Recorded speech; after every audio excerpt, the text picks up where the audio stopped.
Actually bank থেকে আমরা টাকা কখন তুলতে পারি? আমরা সরাসরি সবসময় ব্যাংকে যাই না, আমরা এটিএম থেকে টাকা তুলি। এটিএম থেকে টাকা তুলতে গেলে সবচেয়ে গুরুত্বপূর্ণ কোন জিনিস আমাদের প্রয়োজন হয়, সেটা হচ্ছে পিন নাম্বার। পিন নাম্বার যদি ঠিক দিই তাহলে এটিএম থেকে টাকা পাবো। তেমনি একটা গ্লোরিয়াস ফিউচার, ফরচুনেট ফিউচার যদি আমরা তৈরি করতে চাই তাহলেও আমাদের জীবনে একটা পিন প্রয়োজন হয়। এই পিন, পি মানে হচ্ছে পারসুয়েশন, অর্থাৎ আপনি কিভাবে লোককে পারসু করতে পারছেন। এটা 2 নম্বর হচ্ছে ইনফ্লুয়েন্স, আপনার কথাবার্তা, আপনার চালচলন, আপনার বডি ল্যাঙ্গুয়েজ, আপনার কনফিডেন্স লোককে কতটা ইনফ্লুয়েন্স করছে, সেটা হচ্ছে আই।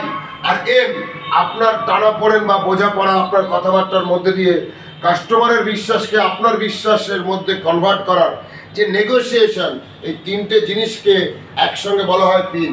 যার জীবনে পিন যত বড়, যত ভালো, যত এফেক্টিভ, তার ক্যারিয়ার, তার ফিউচার, তার ইনফ্লুয়েন্স সে তত বেশি প্রভাবশালী। সুতরাং 1 মাস সময় দিন নিজেকে, 1 মাস সময় দিয়ে এই পিনের উপরে একটা ইন্স্যুরেন্স বেচার কোনো প্রয়োজন নেই। কারণ যা আপনি বেচছেন তার থেকে না বেচা অনেক ভালো। সঠিকভাবে বেচার জন্য, আপনার ইচ্ছা অনুযায়ী বেচার জন্য, আশা পূরণ করার জন্য, পারফর্মার হওয়ার জন্য আপনি পিনের উপরে 1 মাস মাস্টারি করে নিন, আপনার পারফরমেন্স টপে চলে যাবে, পিকে চলে যাবে। Thank you very much.